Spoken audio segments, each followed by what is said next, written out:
Good morning, colleagues. Sanibonani. Ninjani. Nhlaleleni ngemuva. If I may ask those of us who are seated in the last couple of tables to please join some tables at the front. There are plenty of spaces. Please join us at the front. Okay, just the two of you. There are tables on the right and left-hand side, please. Mr. Bola and your team, there are plenty of spaces. My friend from the MK, please join the seats at the front.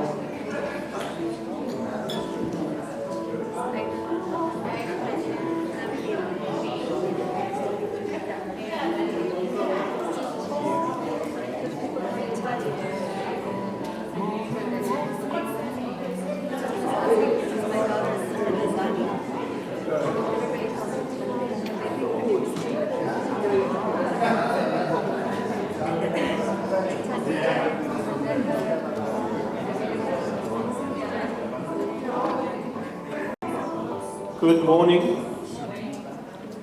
I don't know if I'm audible to everyone, but I'm here now and we're starting the program. We apologize for being about 12 minutes late. People have been reporting traffic all over, so I feel like I'm Rob Byrne from ACFM. But it happens every now and then. My name is Commander Octobre from the Democracy Development Program, and we're happy to have you here, and we hope that you can be able to engage with us in a meaningful way going forward about the state of local government in particular. We have very astute individuals coming from very important institutions in the country who will be speaking to us, but ultimately we want to guarantee that the main contributors to today's conversation is not just the people who will be sitting at the front or who will be on the screen, but ultimately it's us who are in the room. A lot of you are activists, come from institutions that serve local government and constituencies in ward level, and so we want to prioritize your experiences as we engage in the subject matter that we have for today. But before I welcome you properly, I'd like to ask our Executive Director, Dr. Paul Kariuki, to do an official welcome on behalf of DDP. A round of applause for him, please.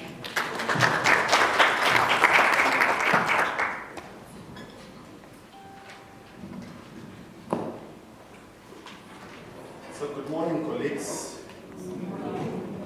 Are you well this morning? Yeah. That sounds very weak. Have you taken some tea somewhere? It's a little bit weak, or it's still morning. Well, I think my brother had just said exactly what we wanted to do this morning, but for me to say, first and foremost, we're thankful for making time to come and accepting our invitation to be here today to have this conversation with us. Examining this important, I think, theme that we need to grapple with, especially after the elections that happened a few months ago. And talking of elections, I also want to thank all of you as our partners who really supported our elections observer mission to make it successful, as it were.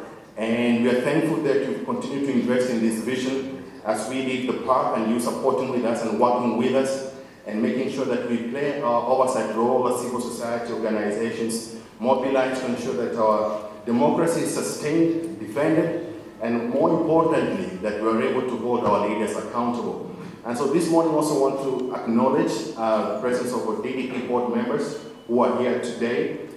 Shortly going to be hearing from chairperson, giving a message of support, but we're so thankful that they made time in their busy schedule to be part of us. So thank you so much. I really feel very honored. I would like you to give them a round of applause for that, because they support the work that I and the team do to make sure that we deliver on our mission and stay true to our vision.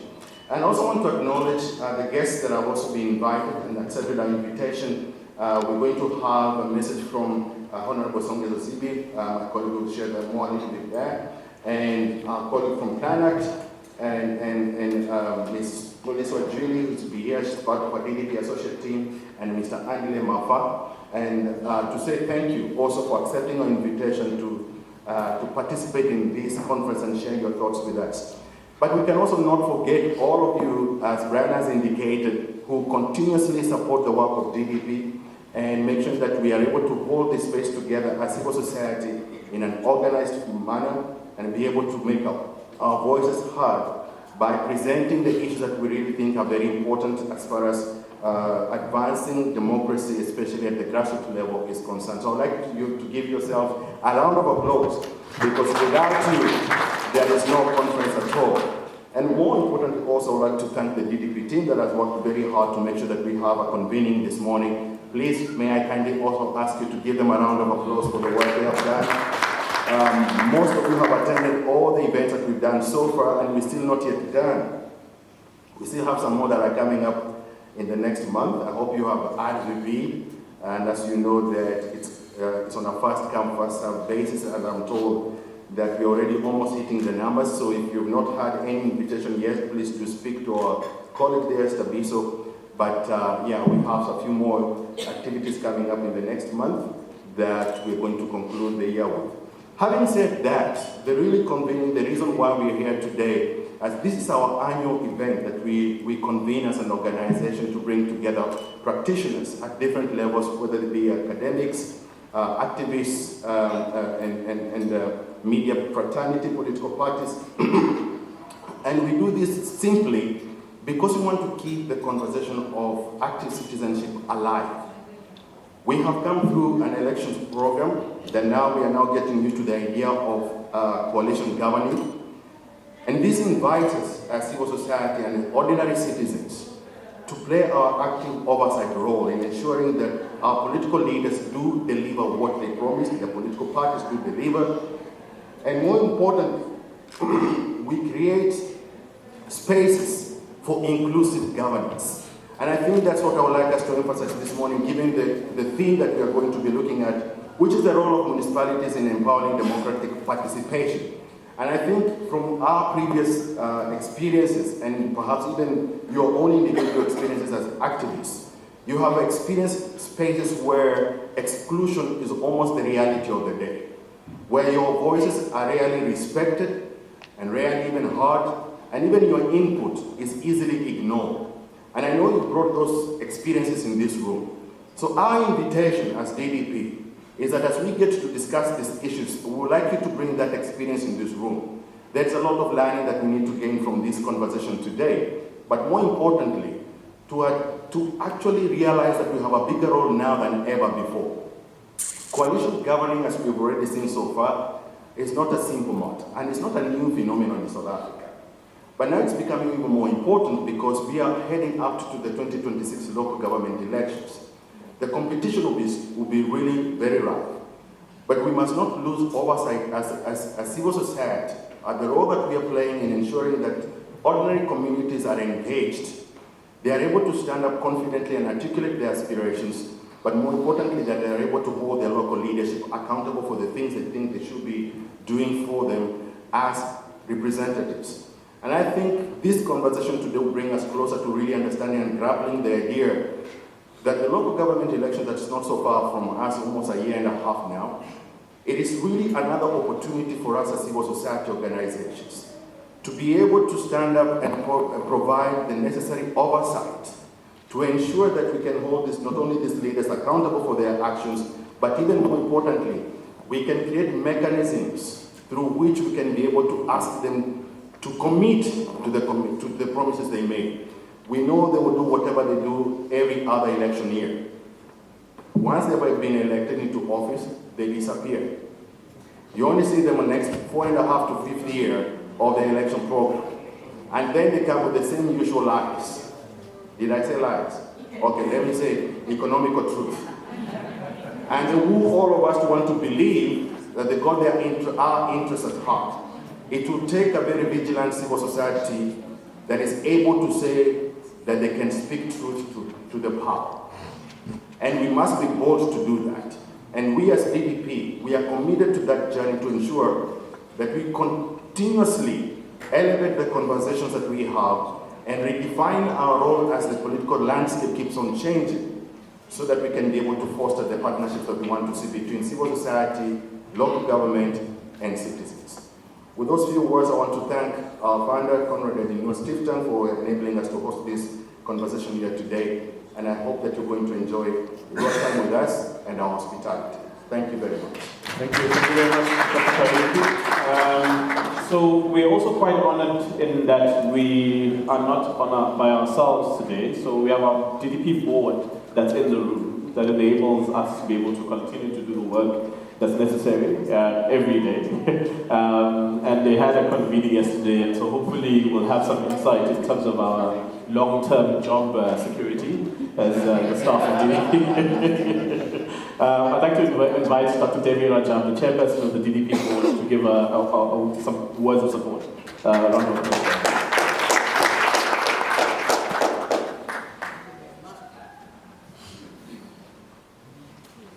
You are.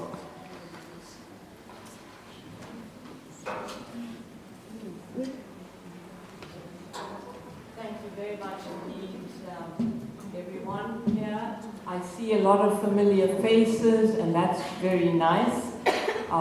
I would have liked to have seen a fuller room, but nevertheless, I think there is power in small spaces, power in a few people as well, and I assume that each one of you would be that powerhouse that will take this message through. So thank you, each and every one of you, for being here today. Dr. Kariuki spoke about the importance of citizens, and I would like to focus my address this morning on that theme, and to focus it also on the area of social cohesion, which every city actually needs. Few of us would, I hate to sound like Mother Grundy, but few of us would deny that South Africa is deeply fragmented and is a divisive society. 30 years after apartheid, we're asking the same question. Do our children have a future here? Is it safe for us to stay? Will South Africa become another Zimbabwe? The state of the nation, like its people, can be gauged by its moodiness, and South Africa is somewhat crotchety right now. It is frustrated with its leadership and annoyed by the constant excesses of its politicians. It is fed up with non-delivery of public services, and it is rapidly dwindling health services. That is the reality. In reaction to the excesses of our leaders, the masses too are displaying a sense of, not displaying a sense of national pride in any behavioral tendency. If you look around, they're driving through red lights, they're not stopping, they're rude to each other, they litter, things are not, stealth is a way of life here, rape and so and so and so. And tourists coming to our country have to be guarded against being assaulted by our people. Our people are afraid of ourselves. And no municipality can function if it does not address the importance and the power of the people. Now, one can display, national pride in many ways, and I remember many years ago being in Egypt, being in Egypt, and we were young and attractive in those days, and these young boys were chasing us, believe it or not, and some older men saw this, and they came, and they slapped the guys, and said, "Get away." And they came to us and said, "We're so sorry. This is not the Egyptian way. This is not the Egyptian culture." I have never forgotten that, because I think that would be a passion and a feeling that one should inculcate in a city, in a people, and in communities. But what we see instead is separate communities, still identified by the old racial tags. I am in this country and Indian. But when I go out of this country, I'm a South African. Now that is sad, because my own people are not seeing me as one of them, and neither am I doing the same.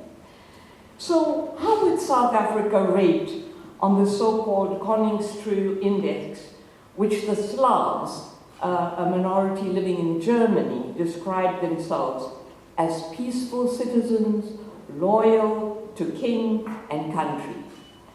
If nationalism can be measured on such an index, South Africans would do pretty badly.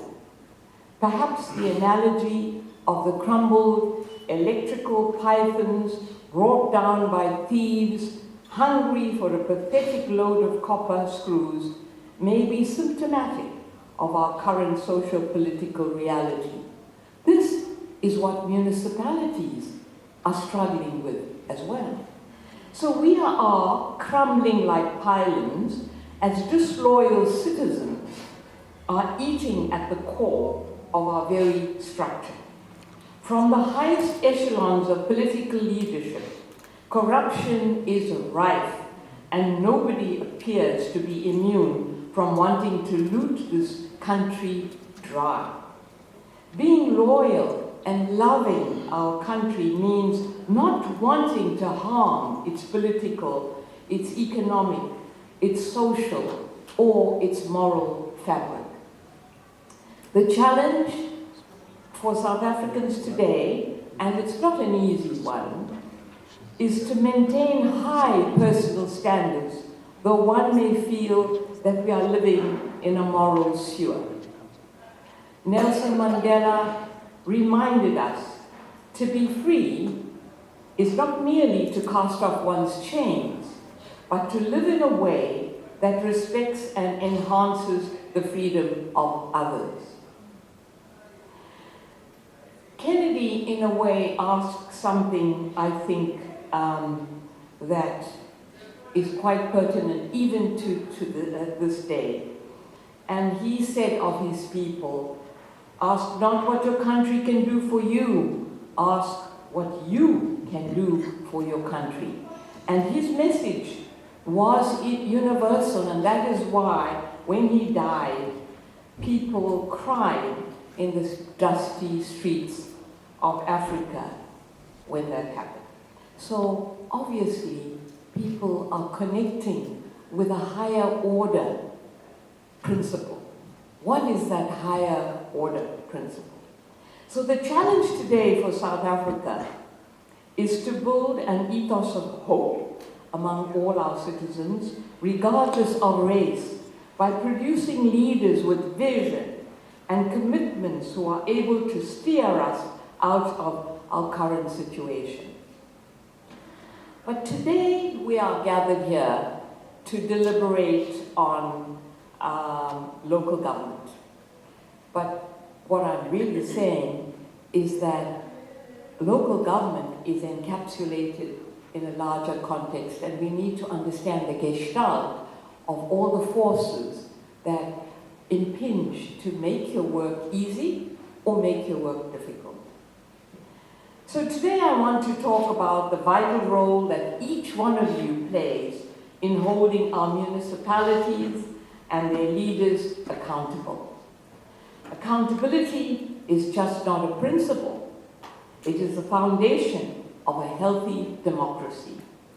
It ensures that those in power act ethically and transparently while prioritizing the needs and expectations of the citizens they serve. In other words, what you need to do is become a servant leader. And many people who hold important positions are so enamored by their position, and we hail them as honorable so-and-so and so-and-so, even though they may have had a terrible jail sentence and so forth. But nevertheless, that's the way of politics. But there is also a deeper understanding of the morality of leadership. At all levels of governance, we must recognize that ethical leadership is imperative. Political leaders have a duty to demonstrate integrity, honesty, and responsibility in their actions. I found it interesting when Pravin Gordon's daughter at his funeral, the memorial speech, said that her father taught her many things, but one of the things he taught her as a little girl was to be totally accountable and ethical. And so she goes as a little girl to pick up a piece of paper from the photocopying machine, and she draws on it, and she takes a lot of paper and she draws on it all over and so forth. At the end of it, her father says, "How many sheets did you take?" And she counts it and she tells him, he says, "Here's the money, go and put the money there on the secretary's desk because you use the paper that does not belong to you." And what a wonderful message that is. Simple, wonderful message. And I think that we need to understand that the smallest drop of doing something right actually makes a big trickle. And that's what you need to do. But the biggest challenge is that we have come from deprivation. We have come from a history of poverty, which was designed. It wasn't a natural thing. It wasn't a real thing. It was a constructed poverty that we suffered. And with the result, when there's so much poverty, so much deprivation, without a moral basis for anything, for an education that would take place in the home, we are that much depraved. So we have to fight against that inner monitor that compels us to say, this money has come, but my family needs it. My children need it, or I need to buy a Gucci dress, or I need to be fancy to go to that meeting, and so and so and so and so, right? Those are the inner gremlins that you would need to fight. Those are the inner gremlins. So, trust cannot exist in a vacuum. We need to co-create a culture of responsive government that is genuinely invested in addressing the needs and the aspirations of all its citizens. It's a hard task you have, because you have to envision, you have to grow out of yourself and envision a future for others, for something beyond you that will live even after you're gone. When governments prioritize dialogue and actively seek input, they can develop solutions that reflect the community's collective vision. Responsive governments leads to a better service, enhanced quality of life, and improved satisfaction among citizens. Yet, we must also confront the reality of non-performance. So we can have all the wonderful feeling, we should be good, we should do this and so. But if we cannot perform, that is another issue. It is unacceptable for government officials entrusted with delivery of public services to neglect their responsibilities without repercussions. We need better consequence management. Those who fail to fulfill their duties must be held accountable. Recently, I was rather disturbed to read in the local newspaper, The Post, of some market holders, stallholders, who were suddenly confronted by a whole lot of municipal officials or police. So I stand to be corrected, but they were security police, municipal police, who then went to them and said, "Where is your license?" And one woman said, "Oh, my license is in the car. My son has the key because I didn't want to bring it in case somebody held me up or whatever." And the policeman didn't listen to her. He took all her potatoes and onions, flung them on the one side, and said, "You do not have..." She said, "Just give me time and I'll bring my permit." He refused to give her that time. Then he mixes up her tomatoes with somebody else's potatoes and causes a havoc in that area where people are trying to make a living. And you are fighting them about a license.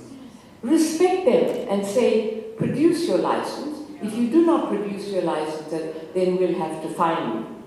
But it's not your duty to do what the old white policemen did in those days. It's a repetition of what I saw as a child when they did that to market gardeners in the Victoria area. Why do we have to repeat what was done to us before?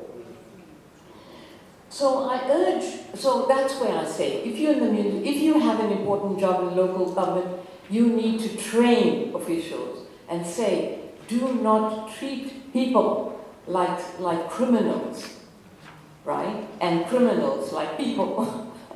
Anyway, but I urge all of you, citizens, activists, and civil society organizations to remain vigilant.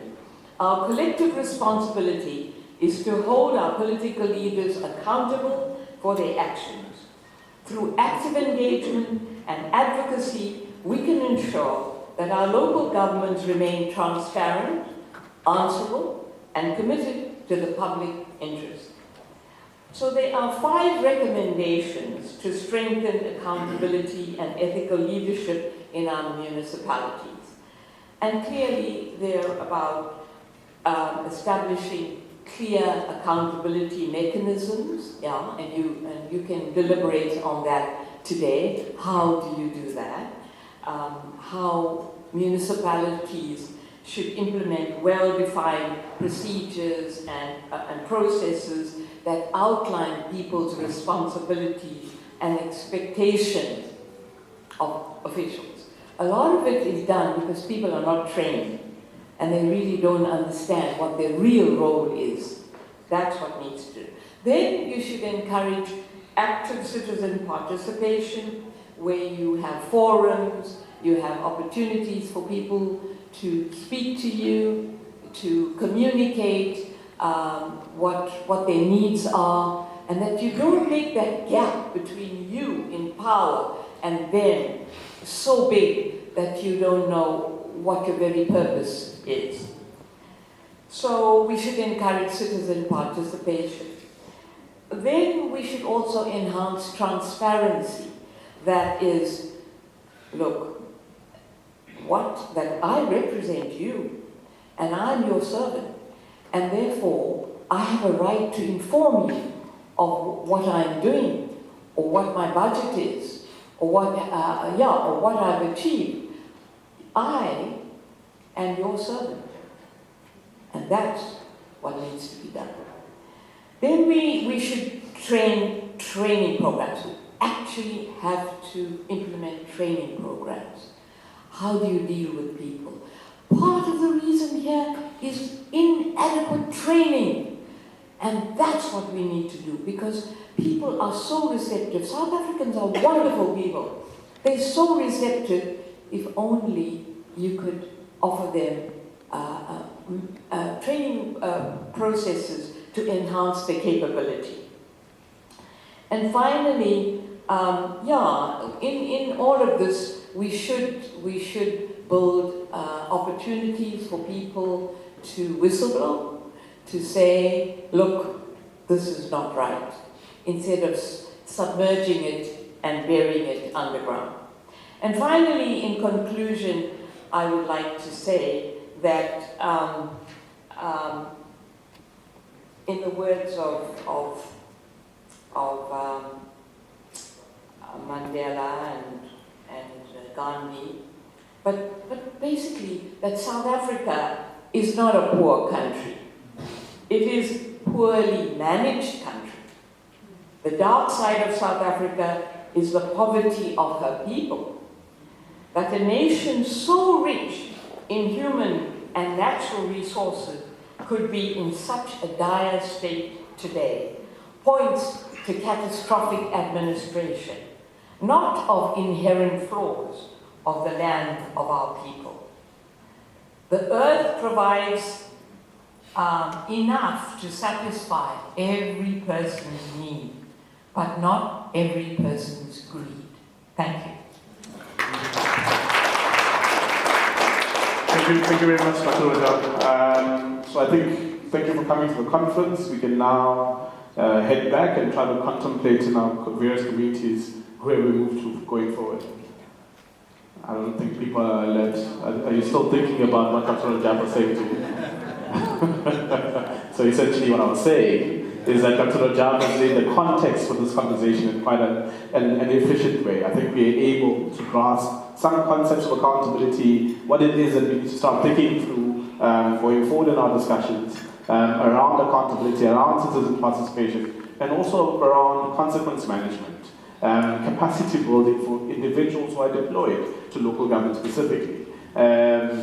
Quite often when we think about deployment of people to local government in particular, we think only in terms of cadence, but we also disregard the interface between the political and administrative interface in particular. Because if people are in a job and are working, they have KPAs, they have midterm evaluations, they have end-of-year evaluations. What are the consequences of not complying, of not this is part of the administrative interface of our local government. In the spirit of making sure that we all are aware of where we are in the program, I'd like to take you through briefly how we're going to be going about today. So as Dr. Kariuki mentioned earlier on, we do have a video presentation from the SCOPA chair, Standing Committee of Public Accounts, that's Honorable Songezo Zini, who is also the Rising Zansi leader, who's going to be giving us a presentation for about 10 to 15 minutes. We also have in the room with us the Auditor General's Office of South Africa. We're very lucky to have a good relationship with the Auditor General's Office, and so we hope that the presentation that they'll be giving to you as well will help us in thinking more clearly about where the state of local government is in this space.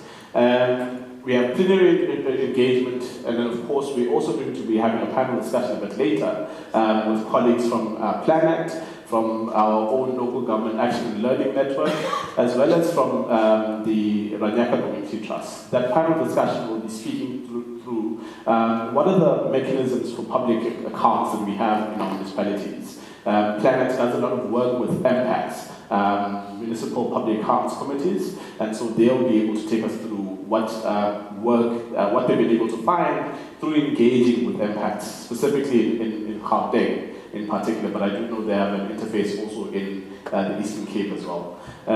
We also have from the Local Government Action and Learning Network to try and define to us and help us think through what the role of civil society more generally ought to be in the space of engaging directly with local government and municipalities. And of course, we have the Ranyaka Community Trust who will be talking to us about local economic development. A lot of this work is stifled by the inability of municipalities to be able to create its own sources of revenue collection, either in terms of collecting revenue from existing customers or creating opportunities for the development of new economic opportunities at local government level. And so it's important to try and figure out what are the mechanisms that can be utilized in that space to try and innovate for the purposes of ensuring adequate local economic development at local government level. So that's a scope that we have for today. Of course, there's an opportunity to ask questions, there's an opportunity to engage.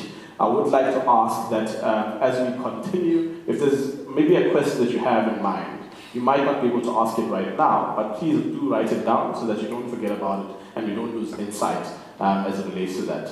The presentation that we have will ensure that we try as well to email it to you after today's engagement so that you can be able to have it available with you. We are also streaming online on our YouTube page, and we do encourage you, if you miss some aspect of today's engagement, to go back and refresh your memory after today's engagement, okay? So that's where we are, right? I'm also aware at the moment that apparently the parliamentary precinct is having some challenges with data. I don't know who they gave the tender to. So Honorable Songezo Zivi's presentation will be coming a bit later, but it is promised to us. At the time at which we sent through the invitation to him, the parliamentary program wasn't confirmed yet. So unfortunately, his chairperson role at SCOPA takes precedent. And so we appreciate that he's doing his public duty in that space. But we are appreciative that he was able to also record a video for us that will be engaging with it later. So I'd like, in that instance, to invite our colleague from the Auditor General's Office, Deputy Business Unit Leader from KwaZulu-Natal, Mrs. Marusha Butler, to be able to give us her presentation. A round of applause for her, please. As I indicated earlier, feeling like Rob Byrne, there was a lot of traffic between Pietermaritzburg and Durban, so she might be feeling a bit down. So please give her another round of applause. As an encouragement and a thank you for traveling all the way from Pietermaritzburg, the city of choice as they call it, but things are not going in a very good direction in that city. But I hear apparently they're no longer under administration, so that's a good thing, I guess. But we'll hear from from the Auditor General's Office. A round of applause for Mrs. Butler.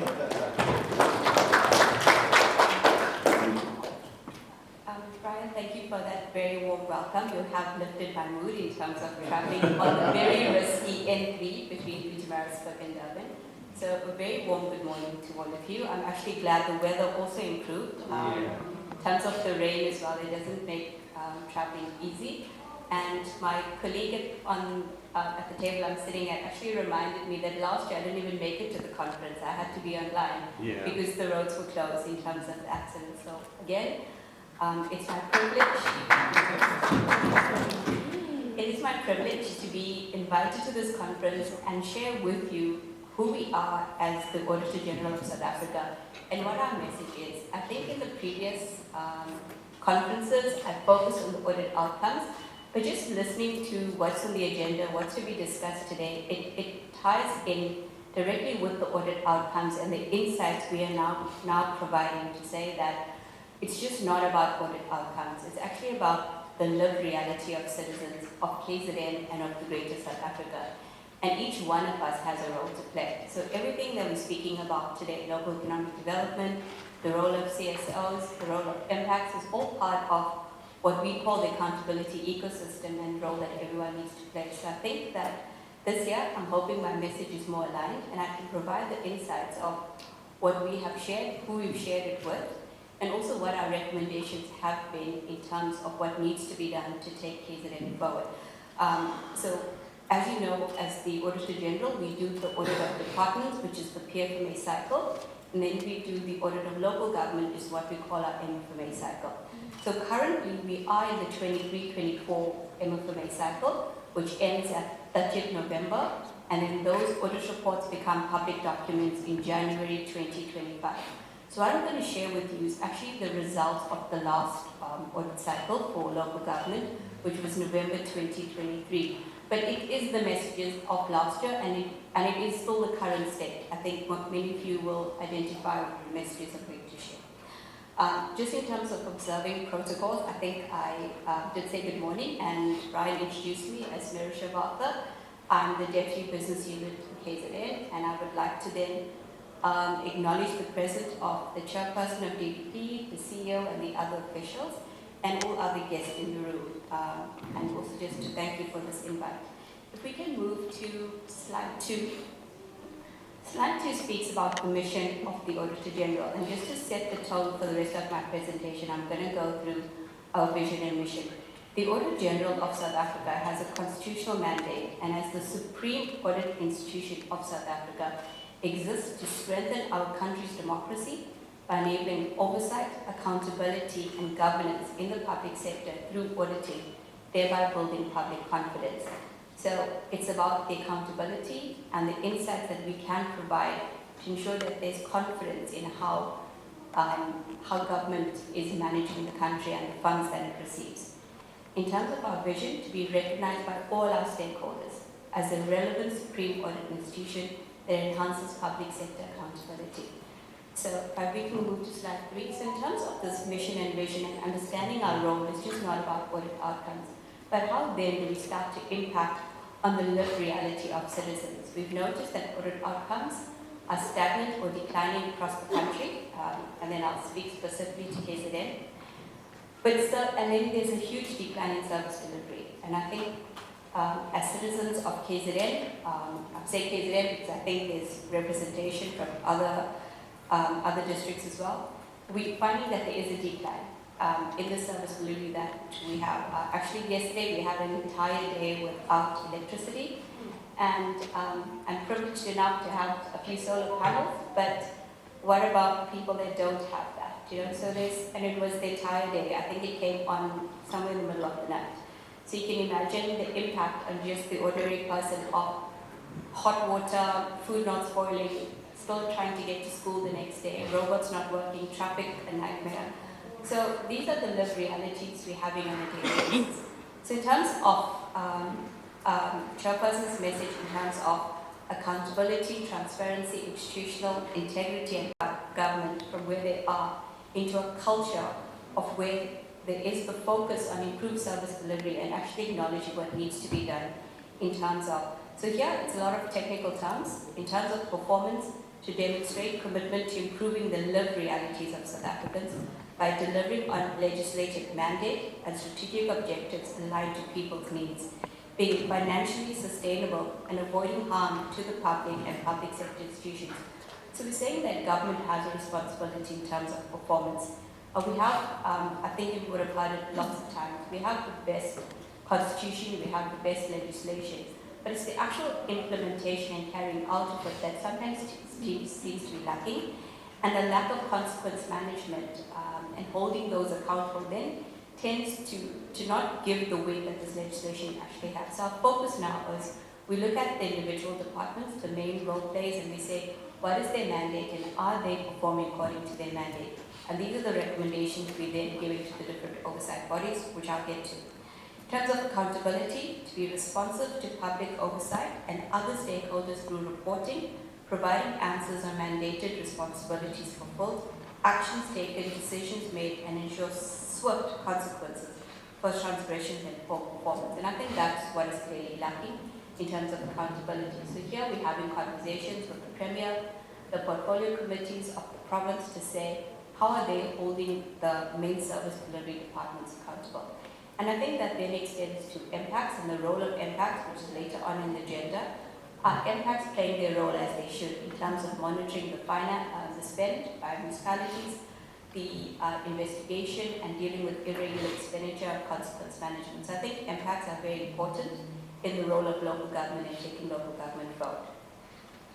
Transparency, provide public oversight, auditors and other stakeholders with timely, relevant and reliable information on institutions' performances, finances, performances, use of resources and compliance with legislation.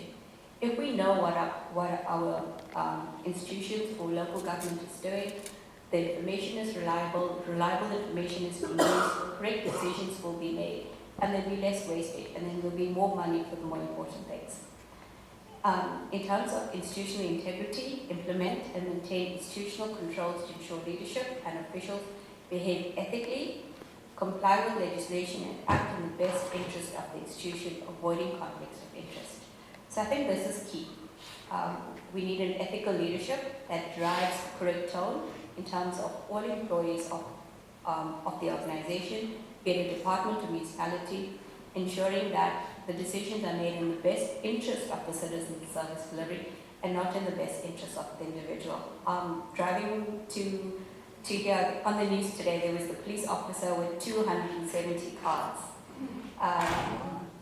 How he got it, there's more in the article, but what struck me is that a person in that position is abusing his position. I think one of how we got a card was there was a crime scene and he had to move the vehicle to the police there. Obviously, in that time, he removed personal items out of the vehicle. And when they investigated it further, they found his house had 270 bank cards. So it just says, abuse happens at all levels. The people we should trust. So ethical leadership and enforcement of ethics, ethics training, ethics awareness is now crucial in how we move or we change the culture of governance and government in terms of accountability. We can go to slide 4. So slide 4 is what we call the accountability ecosystem. Right at the bottom, you'll see active citizenry, and that is to do with the CSOs and the roles that CSOs have in terms of this accountability ecosystem, in terms of one, collaborating with government, collaborating with other stakeholders, as well as standing up and saying what is not right. And this is just not unique to South Africa. It's becoming more and more across the world to say that CSOs have a very important role to play in terms of ensuring that government is, in terms of my previous slide, accountable, transparent, there's integrity and performance. What I want to focus here is, so if the middle has insight, influence, and enforcement. So we as the Auditor General are using our audit process and our audit outcomes to then create messages of insight. We're taking these messages to different platforms, and today is one of those platforms to try and influence and say, these are the audit outcomes, these are the recommendations, this is what needs to be done. We then take those same messages to impacts, the council, the mayor's and speaker's office, and to the accounting office to say these are the messages. So obviously, for the impact and the municipal council, it would be specific to that municipality. We then take the whole province, the results of the whole province, and we go to the speaker of the province in terms of provincial legislature. We go to the premier, we go to MEC COCTA as well as the provincial treasury, and we say, in terms of your mandate as coordinating institutions, what is your role in terms of oversight, in terms of these are the insights we're giving you this, and we try to influence also action from their side and traction. When we fail in those two areas, we then have legislation that was passed in 2019 called, it was Amendment to the Public Audit Act, and we refer to it as the material irregularity. So this is almost what we call enforcement. So where we fail, so we've given you the message, we've given you the recommendation, but you're still failing to act on it. There's severe non-compliance, there's losses that's been happening. We then go through a process of issuing a material irregularity. It gets into the legal process. There's a formal notification. The accounting officer has to respond to us. Based on that response, we'll say, does it get referred to the SIU for further investigation? Is there recommendations that we need to write up? But the whole hope of this is that the accounting officer that sits up straighter starts to be accountable and hold those accountable and stop the losses. So that's where we've now gone even further with our audit outcomes to even try and say there needs to be enforcement. So then we can move on. So this is just a brief snapshot of audit outcomes. It tracks from 2020, which is the first year of the current local government administration. And what we're seeing is that a bit of an improvement. This is just KZN. So you're seeing a bit of improvement where you've got in the 22-23 year, you had 10 municipalities with qualified audit outcomes. It means there were matters in their financial statements that we were not happy with. We had 41 sitting with unqualified findings, so meaning the financial statements were fine, but we had problems with compliance or how they reported on the performance information. The 41 also is the bulk of the budget for KZN. So it's a good place, but not a great place. And then we have 4 audits with clean audit outcomes, meaning that they are transparent in how they are accounting, they are accountable, and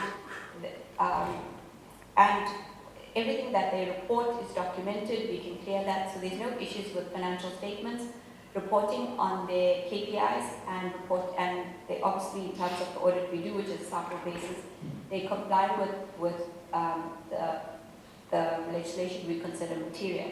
So what I want to draw emphasis on this slide is, as a citizen of KZN, we want to see more municipalities in that green space. Because if they can be transparent and account correctly, it means that the internal controls are strong, the internal control environment is working, the role players of audit committee, internal audit, etc., impact is all working. And it then gives them the strength or the position or the strong foundation to start making better decisions, to start improving on service delivery, start improving on the lives. So that's why we advocate so much for clean audit and why everyone needs to aim for that space and get into that space. We had a recent engagement with the Premier where we were speaking to him about the recent PFMA outcomes that we just tabled. And his tone is very clear. It's clean audit. All his HODs in terms of the departments need to advocate for clean audit, and once they get there, they can then speak, then we can advocate to local government for clean audit.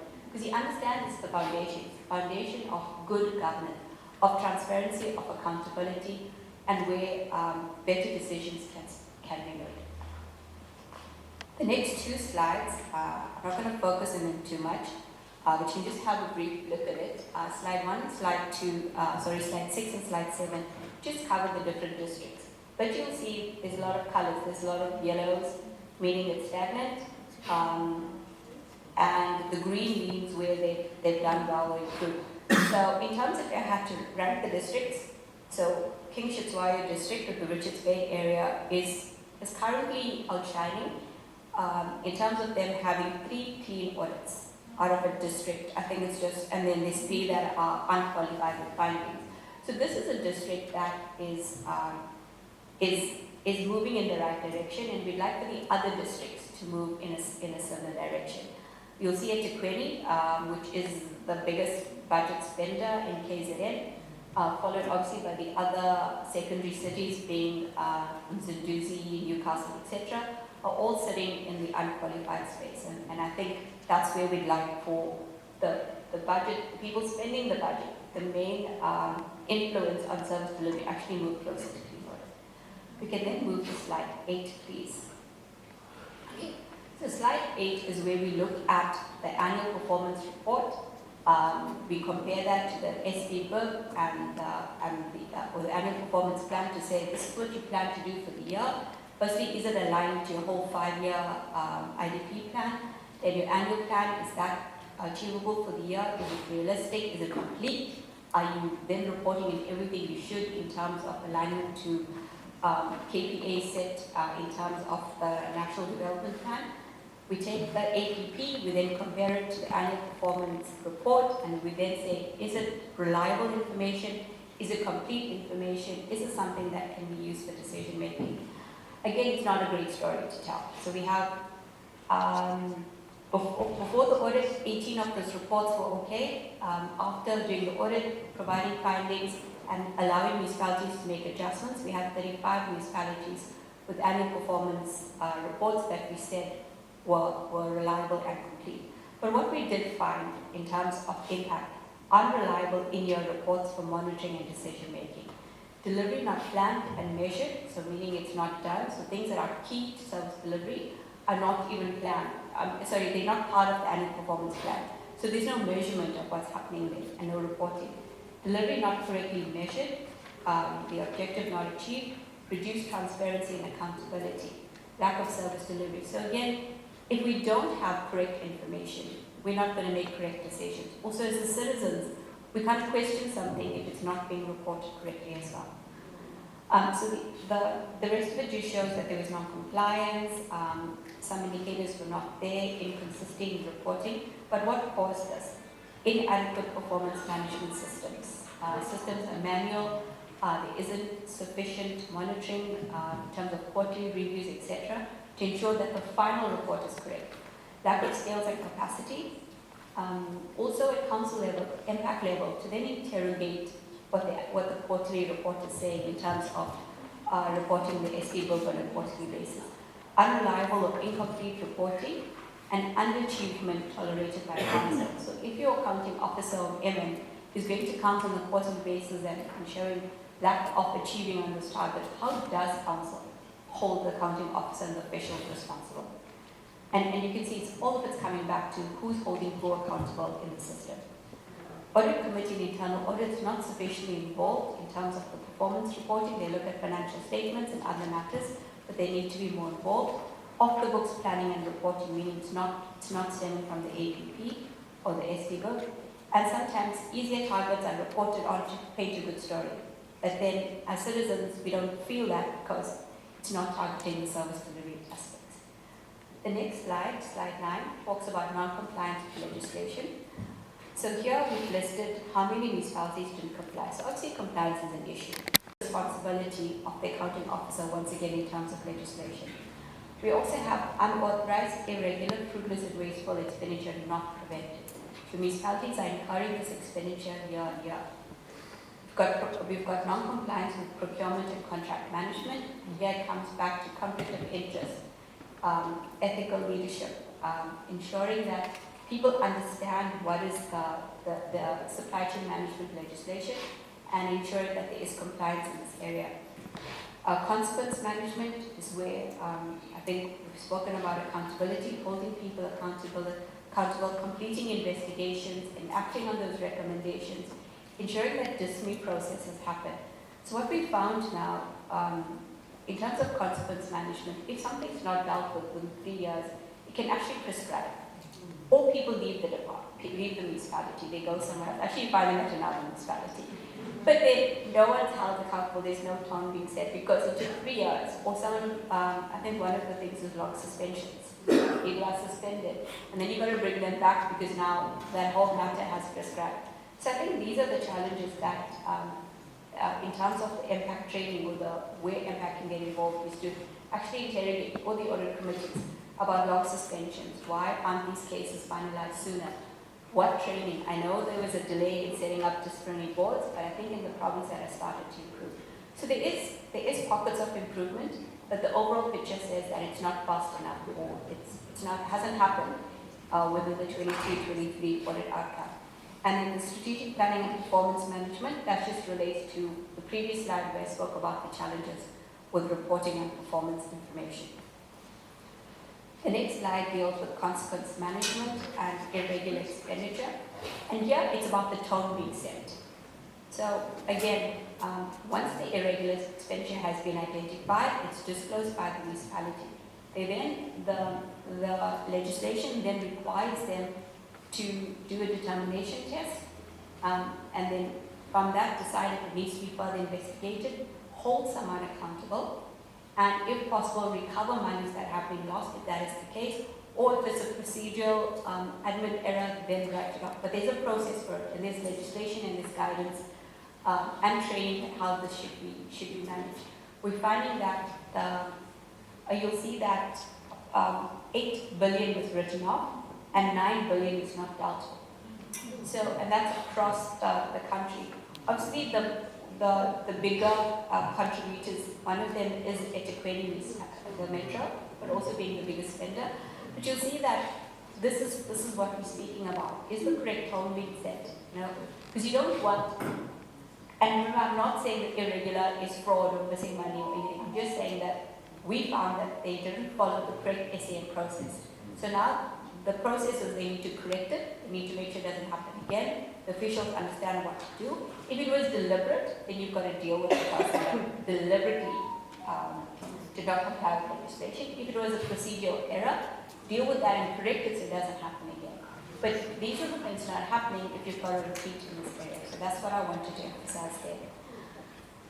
The next slide, slide 11, has now become a huge concern of mine in the 2024 year, and I'm going to actually look at how we start giving insights and reports in this area, and it's financial management or financial viability.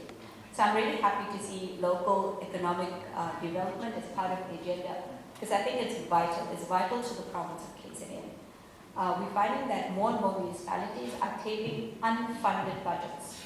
So that means that they're actually saying, the MM is going to council and saying, we're not going to have enough money, but this is what we need to spend. I mean, we all manage our lives, right? If your credit card's exceeded, you got to wait till next month, or you got to manage it, right? You can't live on a deficit, and where will it end up? So we find that some municipalities, in terms of financial discipline, and obviously the communities around them are demanding certain services. I mean, you can't not provide for them. But what's happening is that they cannot afford to provide the services for various reasons. And now to me, it's becoming systemic, and I think it's something that has to be clearly addressed before we become okay, let me not say things I'm on now.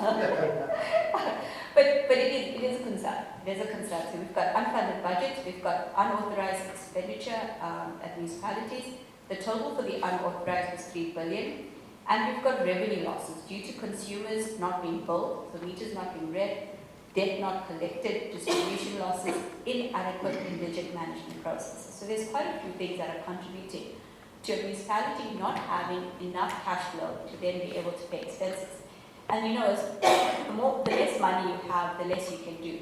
And then the impact of that is going to be in my next slides in terms of the impact on infrastructure.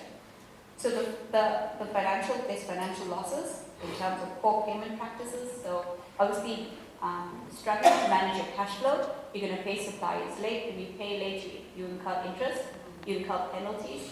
So that's now further monies that are being lost. Uncompetitive procurement processes, so there it speaks about, in terms of the SEM process, no or limited benefit received from the money spent. So we put out a whole lot of money and we're supposed to have created whatever program it is or whatever building it is, but it doesn't give the benefit. So again, it's not necessarily money lost, but it's not giving the value that it should have given. And then weaknesses in the management of projects, for instance, infrastructure projects. So I think in terms of what caused this, on the right-hand side, lack of institutional financial management and procurement practices, vacancies, lack of financial management skills. Sometimes there's experienced staff, but there's dependency of consultants, limited consequence. So once again, it's consequences for unreliable information in the financial statements and in your reports. So people are making decisions on incorrect information. And what's not there, because this is something we've been speaking about in our office, is council, together with MPAC, need to hold the municipal manager, accounting officer responsible for continuously tabling unfunded budgets. So when they table an unfunded budget, Treasury steps in and say to them that you need to have a financial recovery plan of how you will turn the situation around. So some municipalities have been disciplined enough to actually follow through with that and understand about the unfunded budget. Some have not. So council needs to step in because they shouldn't be approving these unfunded budgets. They should say, what can we do? What expenses do we stop? And I said, it's a very, very difficult position because service delivery, some for its basic services still have to happen. So there are challenges, but the financial viability is a challenge in the province. Slide 12, I'm not going to spend too much time on slide 12, which is just a message that we had for the provincial leadership, as well as council, to say, is there dependency on consultants? So we are collaborating with provincial treasury and COMTA in this area to say that if a consultant has been deployed to the municipality, there should be a benefit from it, right? Also, we all understand some municipalities, like the bigger ones, Newcastle, Umhlatu's, Maritzburg, Echiquini, they can attract the skills. But you go out to a small town like Escott, Moriba, these small towns can't attract, even Danhausen, etc. They can't attract the skills. Or if the skill goes there and gets trained, they just then get poached by a large municipality. So those municipalities will always have a need for a consultant to be deployed. I think we have to have that understanding. It can't be that you shouldn't have consultants, but if a consultant is there should be skills transfer, there should be training, and there should be some benefit, because some places can't keep the skills. There is that understanding. I think recently there's been a statement or an article by the Honourable MC of Octobre to speak about the dependency on consultants. But I think we have an understanding. There must be a balance. But if a consultant is there, again it comes back to ethics. Consultants should be adding value to that municipality. In terms of slide 13, so as I said, that there's a problem with cash flow and generating sufficient revenue and collection of debts to ensure that monies are spent in the correct places to enhance service delivery. And what we find, we then looked at, we visited 10 projects. We have specialist auditors, meaning they're made up of a team of engineers, quantity surveyors, etc. So this is our specialist team. So they go out with a different eye and actually look at this project to see where things are going. And what we found is there isn't sufficient spend in repairs and maintenance. And that's coming across in electricity networks collapsing, like us not having lights last night due to the storm. Water losses seem to be on the increase. And you've seen the impact of that now. We've got large water losses, and suddenly we've been told that there isn't more water that can be drawn out of the dams, because you can't dry up the dams. So you can't draw more water. Now we've got, load reduction or water, what's the word? Water shedding. Water shedding is, yeah. So we've just gotten past load shedding, and now we're on water shedding. And these are realities. These are the realities of what's happening. So we've got people that are dependent on government in terms of our indigent population to supply basic services, and we've got our population that obviously paying their rates, taxes, and for water. And suddenly you're told you have to get less of it because because we haven't managed other processes. So that's what it's coming down to.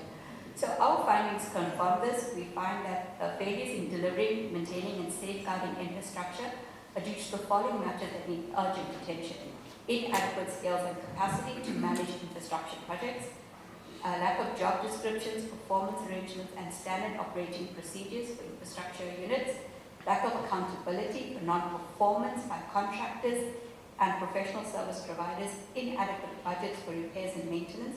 So again, if you don't have the money, how do you spend it? National Treasury's norm is 8% should be spent on repairs and maintenance. In this period, the 22-23, we found that municipalities were spending 1%, 2%, 3% on repairs and maintenance. I think there were a few municipalities that were spending closer to 6%, and you find that the correlation is that their losses or water losses, etc., were less. So there is a correlation to the spend on repairs and maintenance and what the infrastructure looks like. Delayed and ineffective procurement processes. So there's things that happen on project standing time, the contractor waits because the plans were not correct. So there's a whole life cycle we look at from start to finish of the infrastructure project.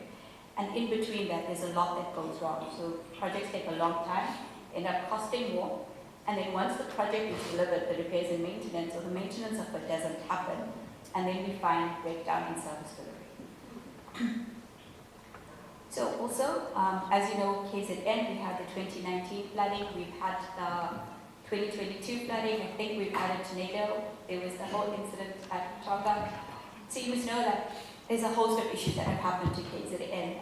Every time it rains, I think we all start praying that it doesn't displace people, and also the lives that we lost in that 2022 flooding. So to be honest, some of the people that were victims of the 2019 flooding are still being seen to in terms of housing, etc., being provided to, and then you add on the 2022 and all the others. So here we found that, I'm just going to summarize it, is that there's a lack of coordination between national, provincial and local government. Sometimes local government, meaning the individual municipalities don't, or even the districts, depending where the function lies, may not even have an updated or proper disaster management plan of how they should respond. So disaster management is now key. I think it's something that's now being driven by National Copter, but it's something that we have to gear up for as province. So provincial, so from national to provincial to local government, but it is an area that requires a holistic approach. There's something, I can't remember the word, but there's a like a little budget that you have to keep aside for disaster management. And what happened previously, we didn't have that. And then there was the delay while we waited for national government to make approvals to reprioritize and send monies. And in that delay, we know what happens. People are left stranded. And then it's the CSOs and the NPOs, etc., that actually start to step forward while government is still waiting for funding to be approved. So here we talk about what has happened, what has gone wrong, and we also have the recommendation of what needs to happen, and we have shared this both at a provincial and a local government level. We can then move to almost at the end. So at slide 15, I'm not going to dwell on it, but here these are the recommendations on strengthening disaster management capabilities in the province. We have before disaster, what should happen, something as simple as roles and responsibilities. So when there's heavy rains, people that should get into action already start getting into action. They know who to call. They need to have emergency procurement in place, so to say who they can call quickly to be on site to assist with certain things. And then it's what should happen during disaster and after disaster as well, in terms of having a closeout report, ensuring that whatever went wrong is corrective action should another disaster happen. So these are the recommendations. And I know Brian said my slides are going to be short, so I'm not going to go into the detail. So slide 16 and 17 deals with material irregularity process. I'm going to go straight to slide 17 because I have to explain that it's our amendment to our act. It gives us greater powers in trying to bring about the change we want to see, change the culture of government. So in terms of the MFMA space since 2019, we've issued 60 material irregularities across different municipalities in the province. So we have about, I think 60, 62, or we have 54 plus municipal entities, right? In terms of municipalities. So if we issued 60 and not all of them have MIs, it tells you that some municipalities receive like 5 material irregularities, some receive 1, some receive 0. But it's 60 across the province. And where these stem from, so you'll see that our estimated financial loss in terms of these 60 material irregularities is 1.13 billion. So had there been proper governance, proper oversight, all the other things I spoke about, roles, responsibilities, correct skills, capacity, so that it's an estimated loss could have been reinvested in terms of actual service delivery and infrastructure where the money is needed. So payments for goods and services not received, so you pay for something but it never arrives at the municipality.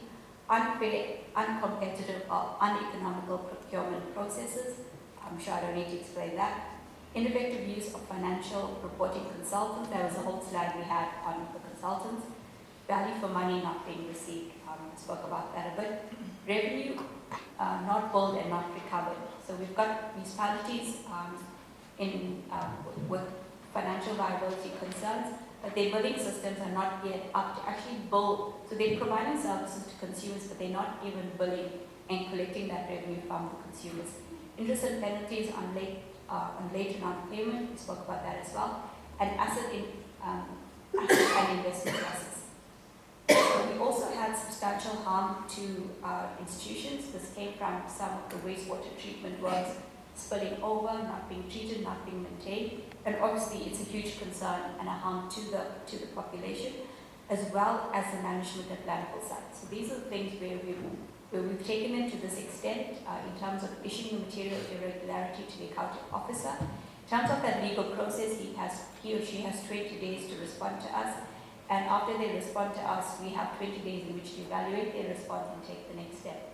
What we have seen, which is slide 18, talks about this. So we've got 29 material irregularities that have been resolved. And the impact is that, it doesn't sound like a big number, but I think every ripple in the pond counts. 3.5 million recovered, 6 million prevented, and then the rest of which is 969 million in the process of either being prevented, recovered, etc. Because some of the processes take long, some we refer to SIU, some of the accounting officers are still investigating, but it's a start. It's a start. We're trying to set the right tone, and even our engagement with CSOs directly involved in the built environment, etc., is actually contributing to us then looking at the right things where we can then prevent further harm to communities as well as prevent losses. Slide 19 is my last slide. So slide 19 is our recommendations now to local government and the role players of local government, which is the accountability ecosystem. So here, our call to action is we want to see improved service delivery enabled by capable, cooperative, accountable, and responsive institutions delivering on their mandates. Here, we want them to strengthen the weak internal controls. We want them to address the failure to develop and monitor action plans. We want there to be more effort on consequence management. We want the challenges in the provision of service delivery to be directly addressed, as well as the financial health challenges. Clearly, there has to be some collaboration between, I think, the CISOs, the citizens, private business, in terms of how we unlock local economic development, and I think create jobs such that some of these municipalities can start to recover. The summary of our recommendations: accounting officers must cultivate a robust financial and performance management culture. This includes the diligent collection of all due revenue, prudent expenditure, and the prevention of swift recovery of financial losses and waste, all aimed at enhancing service delivery. And I think it's an obvious statement. That's what they should do. And it's not something we've got to advocate, but it's something they should be doing. Municipalities should prioritize key service delivery indicators and allocate adequate funding to achieve their targets. And that's about not having enough money for disaster, not having enough budget allocated for repairs and maintenance. Council and municipal public accounts committees must enhance the effectiveness of their oversight to ensure credible financial and performance reporting, conduct swift investigations, and uphold full accountability. So at local government level, it comes back to council and the subcommittees of council. Even in our conversations with Provincial Treasury and COPTA, as much as they have an oversight role and a support role to play, but the legislation of local government, of the MFMA, Municipal Systems Act, etc., it gives full autonomy to the electorate, which is council.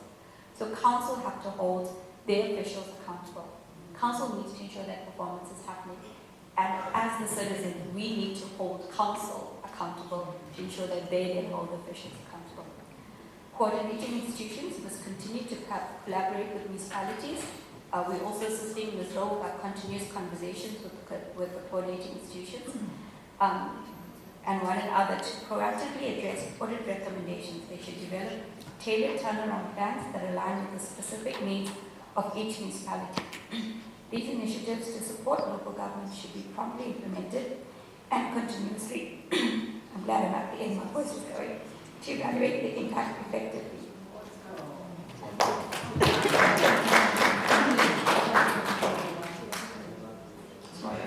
Thank you. Just to let you know, I'm also recovering from a cold, but I thought it was very important that I be here today. And my last point.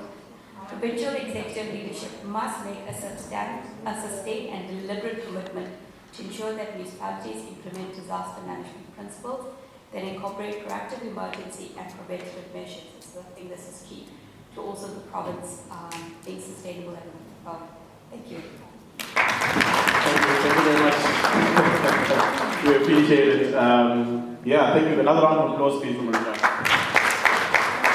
So before we direct, can I have you take a seat there in the front? Before we direct questions directed to Marusha on the basis of her presentation, we do have the presentation from Honorable Songas Wazibi, an MP, leader of RISE, and the chairperson of the Standing Committee of Public Accounts, and he'll be sharing, the video will be shared now.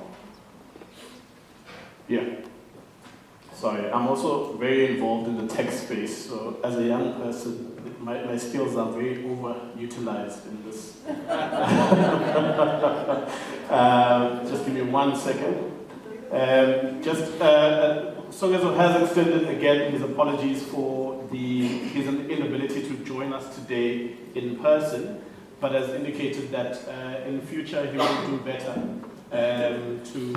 to make himself available for this constituency, because we were there when he was launching his book, and so he is interested in engaging with us as civil society as his role as chairperson of SCOPA continues. So about 16 minutes of his presentation before we engage with the AGSA.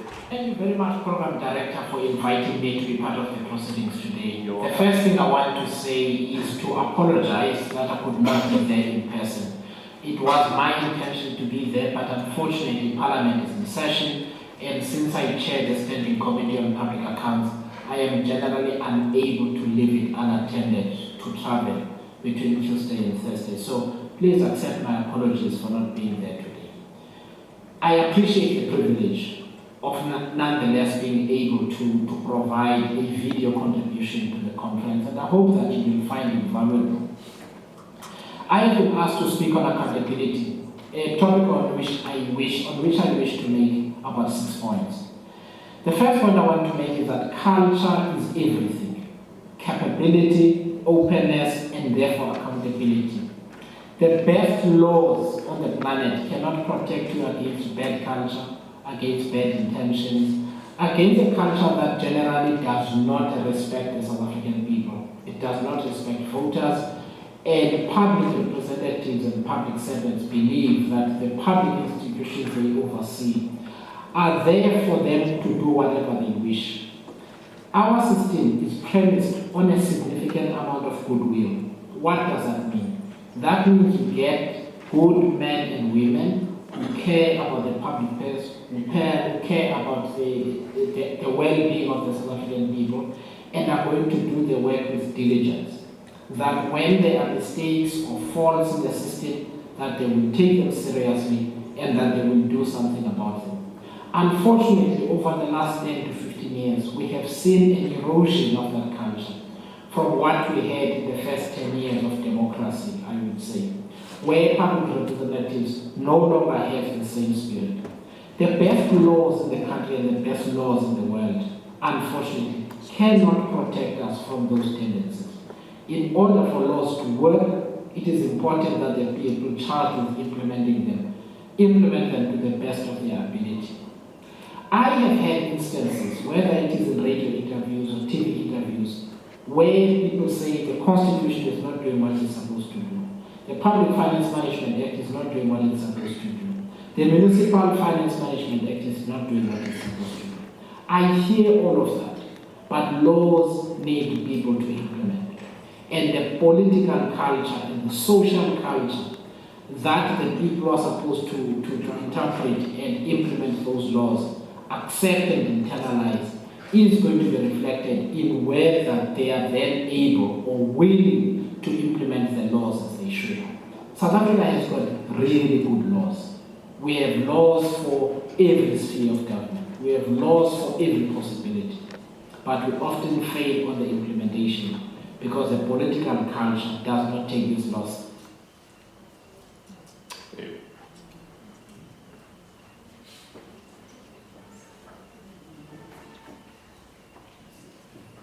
He's only 3 minutes in, so okay.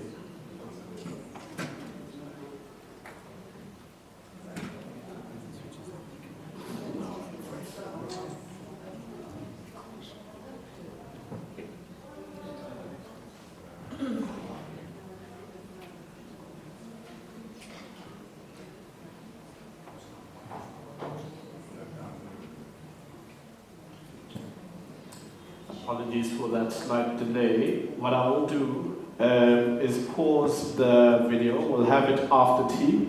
But before we go to tea, can I please ask that we engage directly with the Auditor General's presentation so that we can resume thereafter. So, any questions in the room? Apologies for that network connectivity. We didn't have time, unfortunately, to download since they were having challenges in Parliament. So I'm going to ask 1, 2, 3. Okay, please join us at the front. The mics are here, central positions, and then we can be able to ask our questions. Here, ma'am, sorry. This mic. Yeah. Yeah. You want to go to the podium? Yeah, it's on. Ms. Marusha Vata. Yes, please. Okay, good morning to everybody. Thanks to DDP for having this informative session.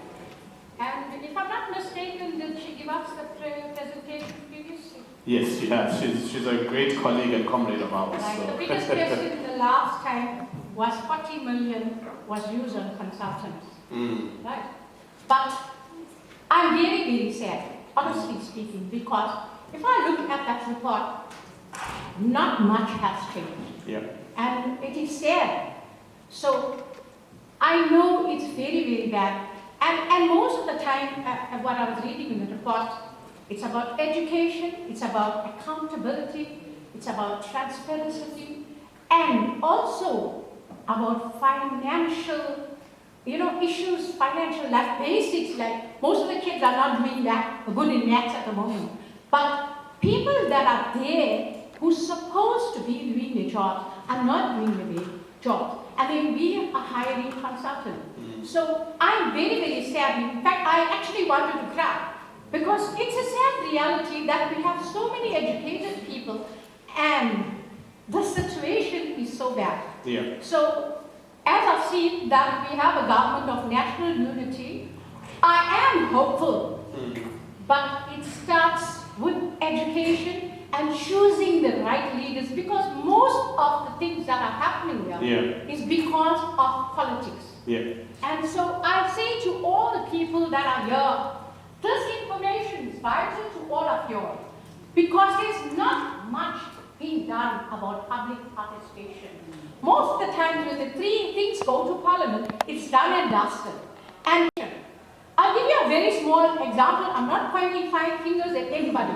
But right now, we don't get the Metso paper in English. We only get it in Zulu, in our area. Yeah. And majority of our local people and young people, we can speak Zulu, We can speak English, Yeah. but majority of them can't read and write Zulu. Yeah. So that is the biggest issue where we cannot access the information that's provided by the municipality. Thank you very much. So access to information, understanding how people get into positions of power, get into administrative positions in local government, public participation when it comes to any bills that come up in Parliament, very significant features of our participation infrastructure.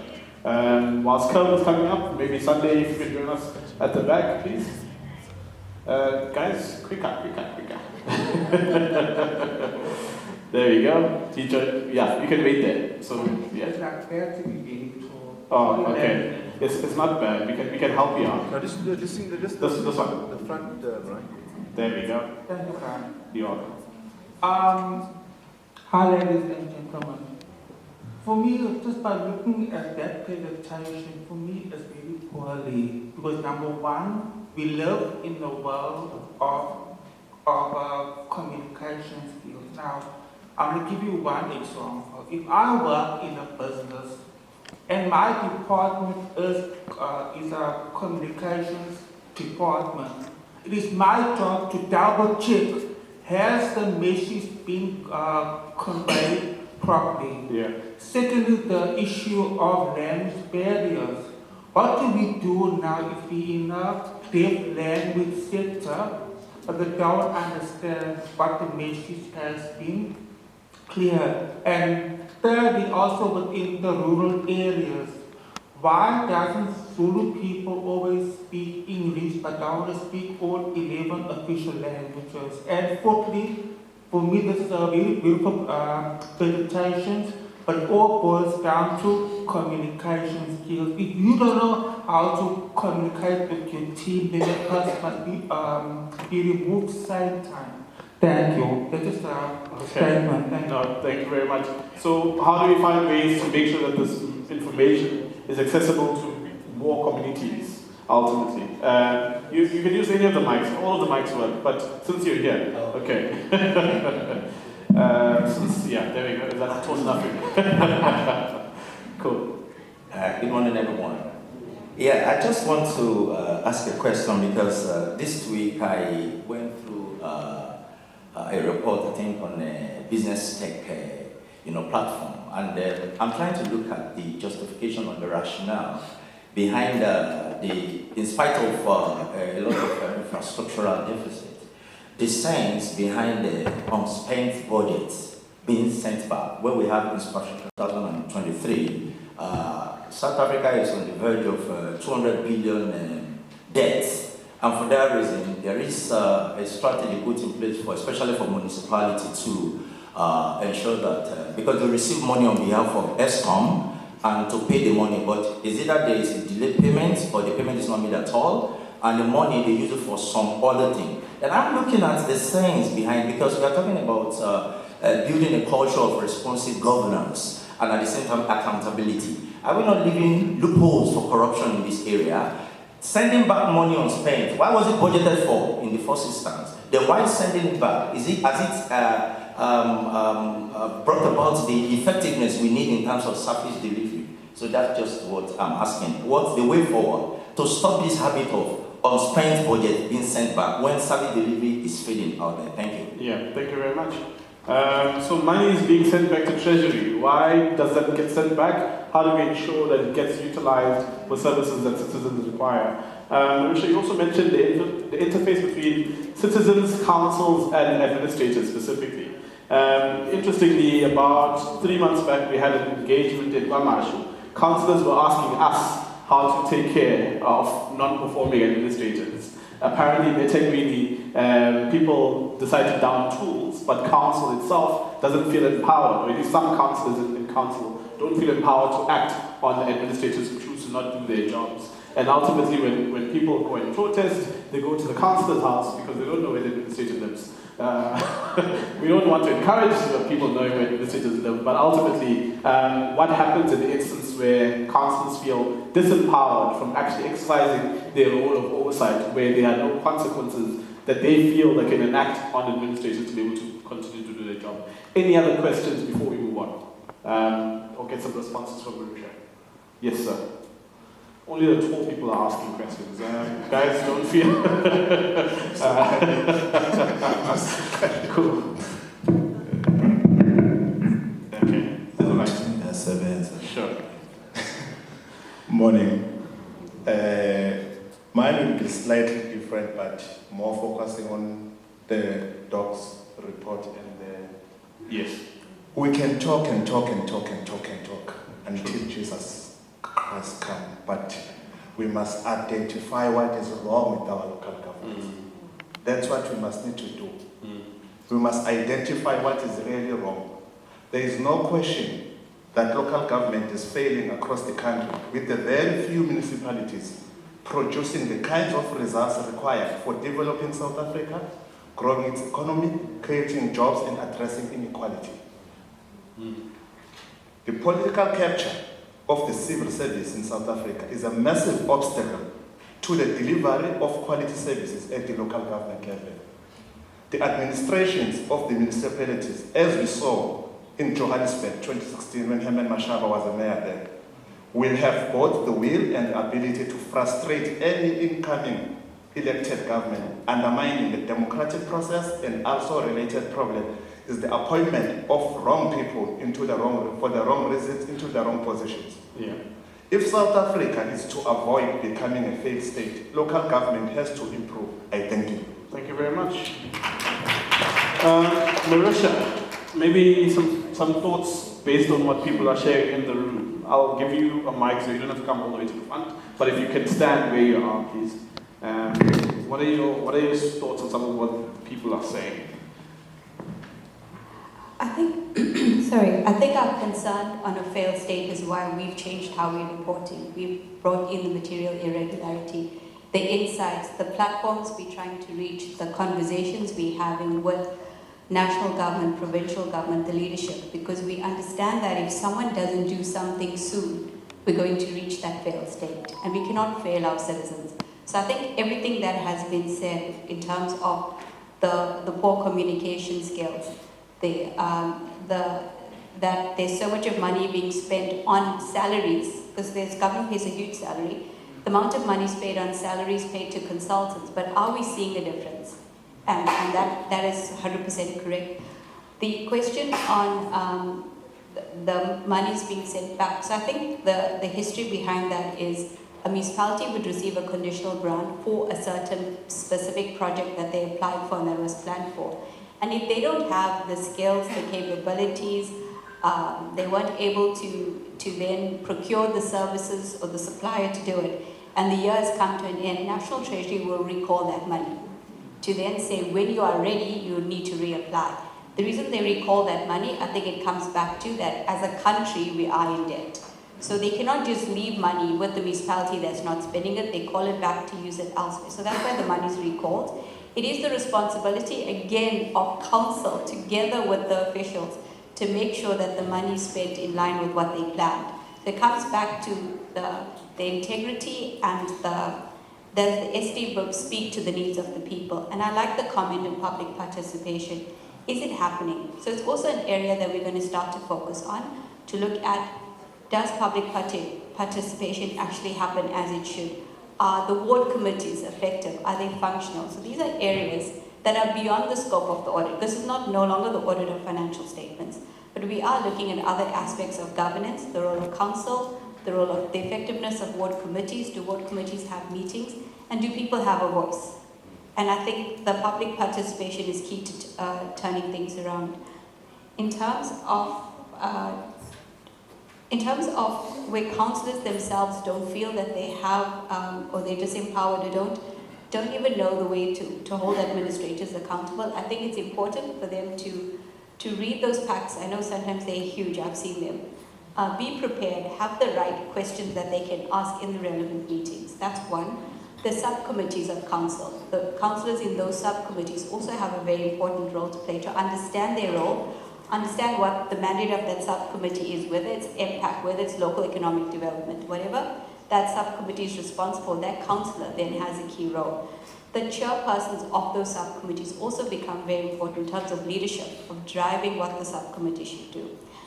and then obviously to default to COCTA in terms of training, guidance, whatever. COCTA does have a lot to offer, and their aim should be to empower and capacitate council to be able to fulfill their mandate. So I think it's also about defaulting to COCTA. And I think some of the messages would have come through the chairperson of SCOPA to then say what is the role of impact and how impact should be strengthened across the municipalities. And the last statement of, yes, we can talk and talk and talk, and that's what's been happening. We've been saying we share audit outcomes, what changes? So now we've changed, we've got the enforcement, we're issuing the material irregularities. We are sharing these messages with everyone, so there's transparency. So now you know exactly where each district stands, what's happening, what's not happening. And you can go back and you can take it. Collaborating with experts such as quantity surveyors, engineers, to ensure that when we give insights, it's correct. It's just not an auditor, because you know we can look at a building and say it's terrible, but you actually need an expert to give a correct opinion. So we've moved into that space. In our health audits, we have a doctor. So we actually now engaging experts. We also want to collaborate with the universities in terms of the research that they do, the insights they have, and how can we collaborate it into our messages so that it reaches the platforms it needs to go. We try, as I said, we're now going to quarterly meetings with the Premier, MEC COCTA and Treasury to then track these are the recommendations, or these are the commitments they made. Are they actually then holding on to it? We're asking for the departments to ensure that they have an audit response plan and that it's being tracked. And it's the very same message with local government. We say to the county officers, this was your results last year, and now we're starting to track and say, did you do what you should have done? And we report to say that you didn't do what you should have done. The challenge we have is, I think you'll be aware of it, sometimes the accounting or the municipal manager changes every 6 months or every year. So when there's an acting person, and the acting person says, but I'm just acting, I wasn't sure, it wasn't me. And then we start the process all over again. So there's multiple challenges across local government. We have to acknowledge them, but I think it's about those little ripples we make in the pond that each one of us has a role to play. Even in the accountability ecosystem, for us to ignite that accountability ecosystem, to say to people, you have a role, you can do something, and let's all work together. I think that collaboration, the improvement in communications, and the proper spend of money and the job creation is key to how we turn things around. Thank you. Thank you very much. A round of applause for Ms. Martin. We want to extend our sincere thank you and gratitude to the Auditor General's Office, specifically in KZN, for always being available to engage with us as we convene, and with the amount of times that we ask for them to join us, they do make their best to try and be available to us as well. And our general network of CSOs through us and through BESC, the Built Environment Support Group that's based in Pietermaritzburg, do engage with the Auditor General's office here in KZN. And specifically to you, Marisha, and your colleague, we appreciate you. A round of applause once more. We are at 10 to 11, and I'd like for us to break for about 15 minutes. So at 5 past, we'll resume with the program. Hopefully our tech issues would have been sorted out, and we'll continue with our panel discussion thereafter. Please remember, it's tea break. There will be lunch at 1.